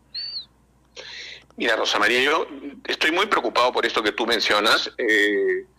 Aquí solamente hay dos posibilidades. Es que, desde un punto de vista objetivo, digo, una, que los colaboradores o el colaborador de la Fiscalía esté dando información parcial, es decir, se esté reservando, se esté guardando cierta información, o que la Fiscalía, porque no para nadie debería ser una duda que la filtración de la información hacia la prensa sale de la Fiscalía peruana, está seleccionando los casos que quiere filtrar o las delaciones que quiere filtrar. Entonces, lo que yo estoy viendo por la forma en que llegan las noticias es que hay efectivamente, digamos, una aparente selectividad de las imputaciones, de las delaciones y por cierto, también de la comunicación de la Fiscalía con la opinión pública. Y esto, insisto, creo que es bastante preocupante, ¿no? Así es. Yo, la verdad que creo que deberían comunicarlo todo, o si es reservado, no comunicar nada, ¿no es cierto? Pero no tener esta información parcial, ¿no? Efectivamente, digamos, la Fiscalía antes de esto ha defendido los fueros de una reserva de la investigación que no es, digamos, 100% defendible. En algún momento incluso el fiscal de la Nación ha dicho que podrían existir mecanismos de comunicación en la medida en que a la Fiscalía se le reclamaba el hecho de no tener ningún resultado más allá de lo que la prensa brasileña filtraba hacia el Perú y era eso a lo que podíamos tener acceso, pero digamos, ahora está ocurriendo algo probablemente mucho más nocivo que la propia desinformación, que es la información a cuentagotas, como tú decías, la información aparentemente seleccionada, la información que tiene que ver con determinados personajes y el silencio total respecto de otros que parecieran tener, digamos, no solamente por la impresión de un lego, sino para quienes conocemos del caso y para quienes conocemos de cómo se investiga un caso de media corrupción como este, pues bastante más responsabilidad, ¿no? Así es. Ahora, veamos también la Procuraduría. Los oyentes siempre se confunden. El procurador es el abogado del Estado, como agraviado en este caso. El fiscal es quien dirige, ¿no es cierto?, la acción penal, y quien acusa, el juez, el que juzga y condena. La Procuraduría se ha reformado, han nombrado nuevos procuradores ad hoc solo para el caso Odebrecht. ¿Cómo ve esta situación? ¿Ha sido una buena idea partir la Procuraduría Anticorrupción y crear una Procuraduría ad hoc para este caso? Mira, Rosa María, yo creo que esto es algo incomprensible. La verdad es que he escuchado algunas de los argumentos de quienes han tomado esta decisión y sigo sin comprenderlo. El doctor Amado Enco y su equipo, porque tiene un equipo bastante numeroso, están en perfectas condiciones de hacerse cargo de un caso como este. No solo es eso, sino que además el doctor Enco tiene bastante más experiencia que cualquiera de las personas que se ha contratado para esta Procuraduría ad hoc. Pero no solo eso, mucho más. Me parece que apenas creada esta Procuraduría ad hoc, ni siquiera se ha previsto que ésta participe de los acuerdos, ¿no?, a través de los cuales se están produciendo las delaciones de las personas en Brasil. De esta manera, claro, no tenemos ninguna garantía.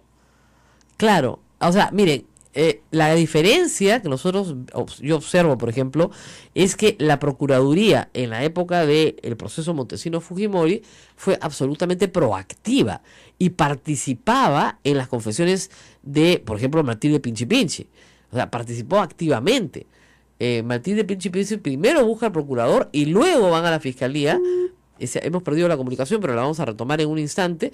Y hay esta permanente proactividad de la procuradora. Ahí estamos en la conversación. Hola, Julio, estamos ya nuevamente conectados contigo. Decía yo que en el caso de Fujimori y Montesinos, por ejemplo, la Procuraduría participó en las confesiones que se hicieron, ¿no es cierto? Todas las personas que fueron colaboradores eficaces tenían presente durante la manifestación de la colaboración a un procurador que también hacía preguntas. Ya, eso no todas, exactamente. En todas, Rosa María. Así es. Te lo dice alguien que además participó en esos procesos. Yo era abogado de la Procuraduría 2 Fujimori y Montesinos en ese entonces y sé perfectamente, porque así debe ser además, porque así está previsto en la ley, que la Procuraduría debería participar de estos acuerdos, por supuesto también en la toma de declaraciones, pero estoy hablando de todo el íter procesal del acuerdo. Claro. Y sin embargo aquí no hay ninguna participación de la Procuraduría y eso es sumamente preocupante, insisto, porque no conocemos sujetos de investigación. Entonces, al tener los sujetos de investigación en el Perú, tú puedes perfectamente trabajar con el MINSA y con programas de desarrollo en el mundo. El problema es que no se investiga ni siquiera en el resto del mundo, sí, porque son muy raras, pues. Claro. Entonces, tienes una enfermedad que afecta a 10 personas en el mundo, o a 15 personas en el mundo, ¿no es cierto? Ya, supongamos a 50 personas en el mundo. Es bien difícil, ¿no es cierto?, que un laboratorio invierta miles de millones de dólares en encontrar una cura para esas 50 personas. Es una tragedia, pero es así. Entonces, y nadie está libre de eso. Nadie está libre. Las enfermedades raras son genéticas, se manifiestan como efectivamente una rareza de la naturaleza y finalmente, como son raras, se quedan solas, ¿no es cierto?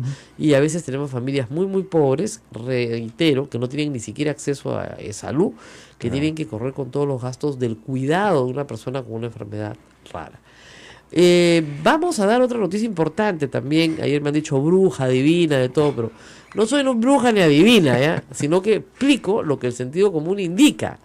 Es decir, era clarísimo que con la caída de las acciones en la bolsa de Nueva York de Graña y Montero, alguna acción tenía que tomarse. En las grandes empresas del mundo, cuando esto sucede, los responsables son el directorio y la gerencia general, y otras gerencias a veces.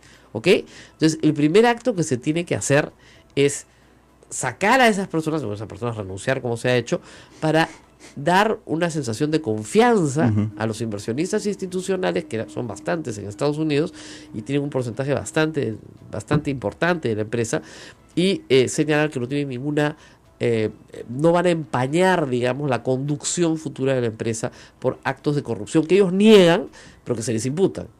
Entonces, ayer renunció José Graña, Hernando Graña y Mario Alvarado a la gerencia general.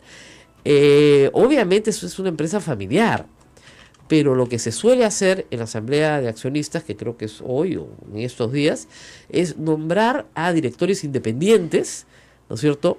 E incluso inversionistas importantes como las AFPs nombran a su propio director para poder tener un manejo completamente independiente de la familia de la empresa, ¿no? Y de esa forma tratar de salvar el valor de la acción. Esperemos que hoy suba, porque si bien no afecta significativamente a los fondos de los AFPs, también es cierto que hay una afectación al patrimonio de los pensionistas, y eso no puede tampoco pasar así nomás, ¿no? Como dicen, como colado. 26.51% de pérdida de gas. Claro, pero tú puedes tener un repunte en 2 años de la misma cantidad de dinero. Y es precisamente esa la acción que se tomó en el directorio. Más bien, ¿no? Ese es el momento de comprar acciones que están en el suelo, pues, ¿no? Si tuvieras plata, ¿qué acciones compras? Esa. Porque es una empresa sólida, finalmente. Lo que tiene en este momento es un problema de reputación muy grave. Entonces, eso es lo que se está afectando, eso es noticia hoy día. ¿Qué más es noticia? Bueno, ayer en la comisión Lavallato se presentó el doctor Juan Monroy, que es procesalista en realidad, y según él no, o sea, cuando se aprueba la concesión de la interoceánica, acá está Fernando Olivera, ha recordado toda la historia, había un problema, había un obstáculo para que tanto Odebrecht como Graña y Montero fueran postores, y el obstáculo es que tenían un pleito con el Estado, y si tú tienes pleito con el Estado, no puedes ser postor. El tema es que ellos no tenían un pleito del Estado porque ellos fueran los infractores, sino porque ellos estaban reclamándole un dinero al Estado que no les habían pagado. Entonces, el informe señalaba que cuando esto sucedía, en realidad tú eras una víctima del Estado y no eras su agresor, ¿no es cierto? Tú no estabas agrediendo al Estado con una acción, sino que estabas tratando de cobrar lo que no se te había pagado. Así es. Por lo tanto, era válida, ¿no es cierto?, la participación de Odebrecht y Graña y Montero. Tan es así que posteriormente se saca una ley para convalidar toda esta situación y que participen. Entonces, bueno, eso fue lo que pasó. Pidieron informes a varios estudios de abogados, uno de ellos fue el doctor Juan Monroy, pero él dice que él no presentó ese informe el 4 de agosto, sino que lo presentó 8 días después. O sea, 4 más 8, 12. Y que no entiende por qué adulteraron la firma para poder justificar esto. ¿No es cierto? En fin. Tengo también una nota de prensa que me envía curiosa, no la había visto, que me la envía les voy a decir, Luis Fabre. No es su verdadero nombre, estaba tratando de recordarle, es Felipe Huermus, pero es el nombre que usa, ¿no? Y sobre la campaña, sobre varias campañas en las que ha trabajado, entre ellas la del presidente Humala. Dice, en relación a las noticias publicadas en la prensa peruana referentes a la campaña presidencial del 2011, cabe el siguiente esclarecimiento. Fui contratado en enero de 2011 por la empresa FX Comunicación Global, empresa de la cual nunca fui socio, para trabajar en la campaña del candidato Ollanta Humala. Miren, esto es cierto, porque el que contrata a esta empresa es Salomón Lerner. Lo hace en enero del 2011, pues estaban desesperados. Ollanta Humala estaba muy atrás en las encuestas. Y regreso al tema que comentábamos ayer. ¿Por qué Odebrecht les daría $3 millones en mayo del 2010? Cuando no valían nada, además cuando estaban entusiasmadísimos dándole plata a Alan García para su Cristo, para su libro, para otras cosas, ¿no es cierto? Bueno, ¿qué más dice Luis Fabre? Trabajé en dicha campaña como es de público conocimiento y fui responsable de la creación de sus spots publicitarios. No participé de ninguna reunión sobre financiamiento de dicha campaña electoral y no recibí ni me fue solicitado entregar dinero para los responsables de dicha campaña. Por último, reafirmo lo ya declarado en 2006 a la comisión presidida por Juan Pari. En relación a las empresas brasileñas mencionadas, Odebrecht, Camargo Correa, OAS, Andrade Gutiérrez y Queiroz Galbao, cabe informar a la comisión que no tengo y nunca he tenido relación laboral, contractual o comercial con ninguna de ellas y que nunca he recibido algún pago de dichas empresas. Deseo agregar que no tengo ni tampoco he tenido cualquier relación laboral, contractual o comercial con ninguna empresa brasileña que tenga inversiones en el Perú. Eso es lo que dice Luis Fabre. Ahora, ¿cómo probamos que él cargaba la plata? ¿No es cierto? Entonces, sí, la verdad es que esto es muy claro y esperemos que se ratifique en lo que digan los demás. Barata no ha dicho que Fabre era el que cargaba la plata, ¿no es cierto? Hasta donde yo sé, aun cuando en varias publicaciones peruanas los indican a él como una especie de mula o correo de dinero en efectivo.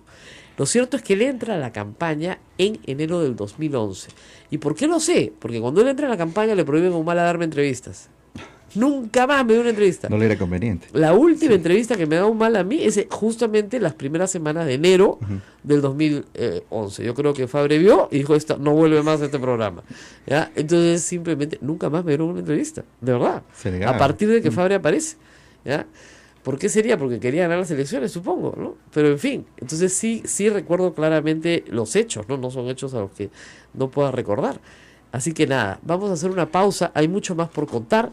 El país está muy involucrado en algún tema policial, pero vamos a salir de los temas policiales y vamos a los temas nacionales. El tema de Chinchero también está en agenda, una nueva suspensión de la obra en el aeropuerto, y una controversia nuevamente en el Congreso que amenaza arrasar con el vicepresidente de la República y ministro de Transportes, Martín Vizcarra. Así es. Es la próxima víctima. Se oyen las voces de censura. No, y además es interesante porque se unen, la moción la presenta Acción Popular, no la presenta el Fujimorismo. Claro. Obviamente la izquierda va a buscar censurarlo, porque si no lo busca censurar, la izquierda queda mal. No tendría razón de ser. Exactamente, ¿para qué está?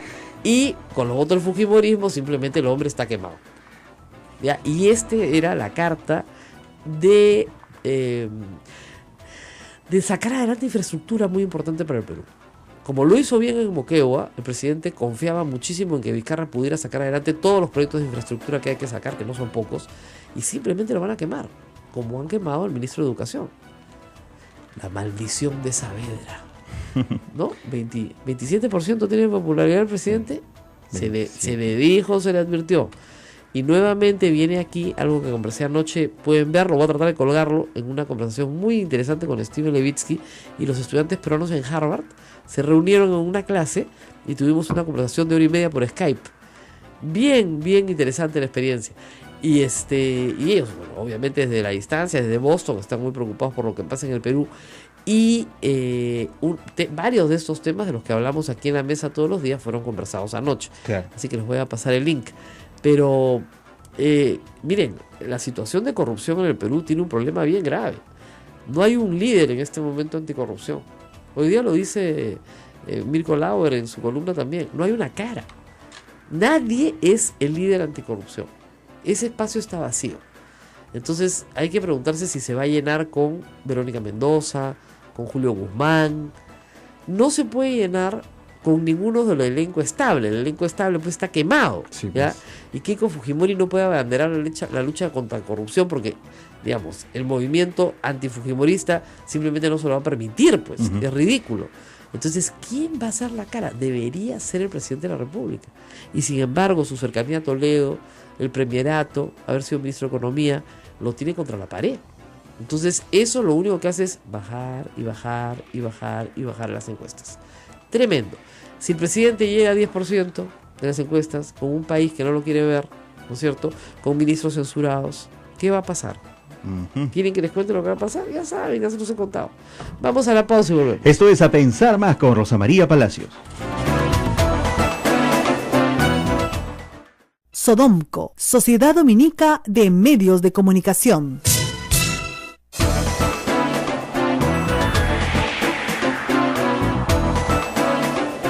Mañana, 8 de la mañana con 20 minutos, continuamos. Esto es A Pensar Más con Rosa María Palacios. Bueno, seguimos conversando sobre hechos importantes. Cusco preocupado, nuestros oyentes del Cusco seguramente estarán preocupados. Se ha postergado el inicio de las horas en Chinchero de nuevo 3 meses, porque la Contraloría tiene que decir algo, porque el Congreso tiene que decir algo. Vamos a estar con Johnny Lescano en un momento, miembro del grupo, la bancada de Acción Popular, que ha presentado ayer una moción, digamos, de interpelación ya completa, con 27 preguntas para el ministro de Transportes, en la que se encuentra básicamente el caso Chinchero, que se ha convertido en la bandera de lucha de Víctor Andrés García Belaúnde. No sé por qué no le interesa a Odebrecht, o no le interesa a García, no, eso no le interesa, pero esto sí le interesa. Entonces lo ha convertido en un caballito de batalla, que es una estrategia lógica en un político, ¿no? A veces el gobierno se da cuenta que faltan políticos para responder políticamente a los ataques políticos y desarrollar su propia agenda política, pero el gobierno parece que no la tuviera. Tú me contabas ayer de un escándalo en el Congreso. Sí, pero escándalo, en todo caso algo que tenía, que era ya visto, ¿no? La Comisión de Ética nuevamente hizo de las suyas.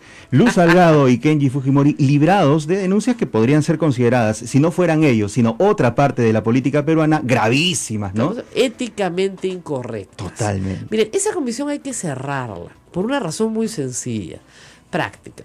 Si son 72 fujimoristas, ¿ustedes creen que algún fujimorista va a recibir alguna sanción por razones éticas, no criminales ni delictivas, éticas? Ninguno, pues. Entonces, ¿para qué tienen esa comisión? Mejor que el señor Segundo Tapia, que la preside, se jubile nomás y ya está, ¿no? Claro. Y las faltas criminales se procesan como siempre se procesaron. Ahora hablamos de compra de computadoras donde aparentemente se han dado situaciones de corrupción. Por ello y por mucho menos censuraron a un ministro. Que pasen al Poder Judicial. Claro. Que pasen al Poder Judicial, pero ahí van a agarrar a toda la administración, pero no a Luz Salgado. ¿Ya? Eso es lo que va a pasar. Y en el caso de Kenji, miren, eso de que en su semana de representación se fue al Cusco, es una estrategia que él tiene contra su hermana. Entregar obsequios, claro. Entonces, si su hermana ha decidido perdonarlo, bueno, pues ha decidido si su hermana ha decidido castigar, ¿sabe que si su hermana o sea, Keiko Fujimori es lo suficientemente astuta para saber que si castiga a su hermano para hacer eso, lo convierte en un héroe nacional? Y eso es exactamente lo que no quiere hacer. Porque él lo que va a decir es: estoy castigado por servir a mi pueblo. Entonces, fatal. Y estoy castigado por la mayoría que mi hermana maneja por castigar a mi pueblo. ¿Ustedes creen que va a permitir eso que con Fujimori? Ni hablar, pues tan tonta no es. O por lo menos sus asesores, Ana Vega, Pierre Figari, tan tontos no son. Entonces la orden es a Kenji nada, justamente para no hacer de él un héroe nacional. Porque de lo que se le acusa es de repartir cosas durante su semana de representación. Pero si esto no tiene sanción, simplemente lo va a seguir haciendo. Así es. Sin ningún problema, ¿no? Así es. Bueno, la otra cosa que también pasó ayer en el Congreso, que a mí me llamó muchísimo la atención, fue que Mauricio Mulder quiere denunciar constitucionalmente al congresista Juan Pari, que lo único que ha hecho es hacer su trabajo, ¿no es cierto? ¿Y por qué? ¿Por qué lo quiere? Porque dice que ha ocultado información. Ya, no ha ocultado información, le ha entregado toda la comisión que está viendo la Vallato ahora. Que no sepan leer o que no se sienten a revisar papeles es otra cosa. Entre la información entregada, se pidió a distintos bancos del país información sobre ciertas personas. El Banco de Crédito, no la Unidad de Inteligencia Financiera, entregó bastante información sobre cuentas de Pedro Pablo Kuczynski y los movimientos que éstas tenían. Ya se ha explicado que todos esos movimientos son lícitos, y todos esos movimientos están explicados en la declaración jurada de Pedro Pablo Kuczynski. O sea, no hay nada ilícito ahí. Claro. Entonces le quiere hacer una acusación constitucional por un documento que no tiene nada ilícito, pero que no declaró. Lo que él dijo, esa información llegó cuando estábamos con el informe cerrado. La lacramos y la entregamos al Congreso para la siguiente comisión. Porque ni siquiera la bancada del señor Mulder quiso votar el informe Pari. Así que si ni siquiera quisieron votar el informe Pari, no se pase, pues, qué acusación. No, pues, no hay derecho moral para pedir nada. Sí, ¿no? Pues. Entonces tú dices, oye, ¿qué le pasa a esta gente? ¿Qué les están dando de comer? ¿Cuál es el rancho en la cafetería del Congreso? Por Dios. No todos se acusan, yo te acuso, tú me acusas. Han convertido el Congreso en una comisaría bamba, ¿no? Porque si hubieran acusaciones que tuvieran sustento sería interesante. Pero no hay nada ahí, ¿no? Entonces te voy a meter preso, señor Juan Pari. Juan Pari se ríe, pues, y dice: lo que tiene miedo el señor Mulder es lo que yo voy a contar ante el fiscal sobre Alan García. Eso es lo que le da miedo. Que se tranquilice nomás. ¿Por qué? Porque efectivamente la comisión de Juan Pari y luego IDL Reporteros, ¿no es cierto?, recogen una información importantísima de tráfico de dinero en efectivo el 2007 en el Perú. Tráfico que se realiza a través de testaferros que están perfectamente identificados. Y tráfico que se realiza hacia cuentas en el exterior, en paraísos fiscales, que hasta ahora no pueden ser descubiertas la identidad verdadera del propietario de esas cuentas. Lo cual ayudaría a llegar al final, ¿no es cierto? Claro. O sea, discúlpeme, en el año 2007, ¿quién gobernaba el Perú? Alan García. ¿no? Si había tráfico de coimas, ¿para quiénes eran? Para los que estaban en el poder, ¿no es cierto? Los funcionarios que tenían poder de decisión. Ya, de eso no quiere hablar Mauricio Mulder, ¿no? Cada uno quiere hablar de lo que le provoca y quiere meter a Juan Pari preso por no presentar una información que sí presentó y que está en un sobre lacrado entregado a la comisión siguiente. Y que es el sobre que utilizan un aprista conocido aparentemente en Nueva York para hacer un informe que dice FBI investiga. FBI no investiga, él se presentó en la puerta del FBI y dejó un papel, ¿no? Lo pueden haber recibido, lo pueden haber tirado a la basura. Claro. ¿Ya? Entonces, y es el mismo papel que está en el sobre de la Comisión Pari, que es la plata de Kuczynski, su plata personal, sus ganancias de su trabajo registrada, ¿no? Entonces, ¿cuál es el problema? ¿No es cierto? Es increíble. Me están diciendo que han borrado del dial de AM. O sea, ¿por qué me han borrado el dial de AM? Aquí en Lima, porque el problema solo es en Lima, hay un inconveniente técnico, digamos, de consideración con la planta de amplitud modulada. Es decir, no está funcionando el transmisor o la antena por un tema eléctrico. Es por ello que no estamos saliendo en Lima en la banda de amplitud modulada. Nuestros oyentes nos están escuchando por medio del streaming, que es la transmisión en vivo por internet y por el Facebook Live, y también a través de lo que se graba en Sodom. O sea, que del resto del Perú sí nos escucha sin ningún problema. Sin ningún problema. En las bandas AM y FM. Y en las FM que tenemos de los demás, de las redes, de las demás radios afiliadas a Sodom. Así es. Pero por AM también nos escuchan en todo el Perú, pero no en Lima. ¿Cuándo vamos a arreglar el problema? Ese es el tema. Están justo los ingenieros viendo eso, la solución aquí en Radio Santa Rosa en Lima. Estamos en la FM 905.1, eso sí, en Lima Sur. Pero la amplitud modulada sí tiene un problema en estos momentos. Uy, señores, esto va para largo, ¿ah? Pero miren, este convento tiene 500 años y no se ha caído. Y esta radio tiene 58 años y seguimos aquí. Así que tranquilos porque va a haber una solución.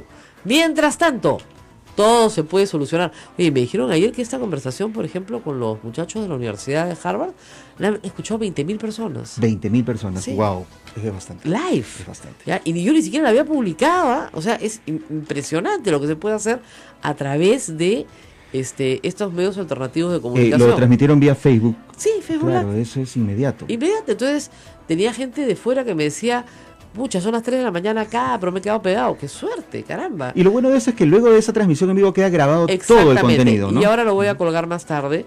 Entonces, eso creo que va a ser interesante para los oyentes. ¿Ya tenemos nuestras comunicaciones? Todavía. Johnny Lescano siempre se queda dormido cuando lo llamamos. No contesta, está tomando desayuno, está comiendo pan con chicharrón, tiene la boca llena, no sé. Pero el asunto es que siempre que quedamos, algo pasa. Vamos a tratar también de estar desde Honduras con Julio Arbizú, que es, como ustedes saben, abogado. Él trabaja ahora actualmente en Honduras, ha sido procurador anticorrupción. Tiene muchas cosas que contarnos sobre, obviamente, lo que puede pasar con los implicados. Yo reitero, porque yo creo que es bien importante, hasta ahora el señor Barata tiene 4 acusaciones, si ustedes quieren, para ponerlas en orden. Primera acusación, contra Toledo. La primera acusación, discúlpeme, fue contra la banda del MTC. Caso en el cual los implicados están detenidos, todos, en Lurigancho, ¿no es cierto? Incluso hay la esposa de uno del señor Cuba, también detenido, o la pareja si quieren. Todos están detenidos, ¿no? Todos los que tenían orden de captura internacional se han presentado. Muy bien. Estas personas tienen cuentas a su nombre en Andorra. Barata dice que se les entregó el dinero existe, el dinero está, en algunos casos ni siquiera se ha movido de estas cuentas en Andorra. Según la declaración del Departamento de Justicia de los Estados Unidos, esa obra, el Metro de Lima, tuvo una coima de por lo menos $9 millones. Solo se han encontrado 2,5, faltan 6,5. Esa es la situación. Segundo acusado, Toledo, $20 millones. Le han encontrado ya $9 millones que se pueden trazar a través de Maiman, ¿ok? Pero además tiene las compras en el Perú, que no puede justificar. Entonces es un caso más o menos redondo y claro. Hay cuentas, hay plata, hay depósitos, hay testaferros, hay todo, ¿no? Redondo. Los dos primeros casos redondos, Toledo con orden de captura internacional, que todavía no puede tramitar el juez hasta ahora. Eso es increíble, el juez federal no puede tramitarlo porque la burocracia peruana no logra hacer que se tramite. Se les escapan las tortugas, la verdad. Y la acusación 3 es contra los Humala. Yo le di $3 millones a los Humala en mayo del 2010. lo cual es extraño. Se puede probar la presencia de Barata en el Perú, porque además vivía en el Perú, etcétera, todo eso, incluso reuniones, pero $3 millones en efectivo, ¿no es cierto?, en maletines, porque estaban urgidos por la campaña. La campaña no empieza hasta enero del 2011 en realidad.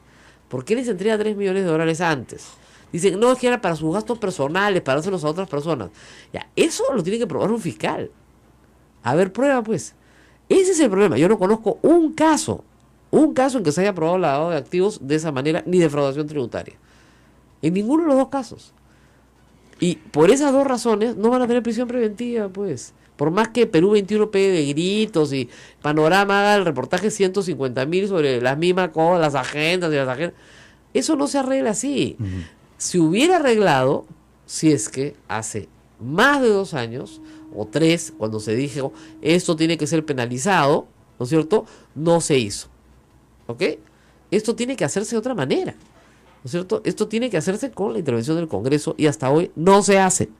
Y el caso número 4 es el caso de Agraña y Montero, donde se dice sí, ellos sabían, ¿no es cierto? Sabían.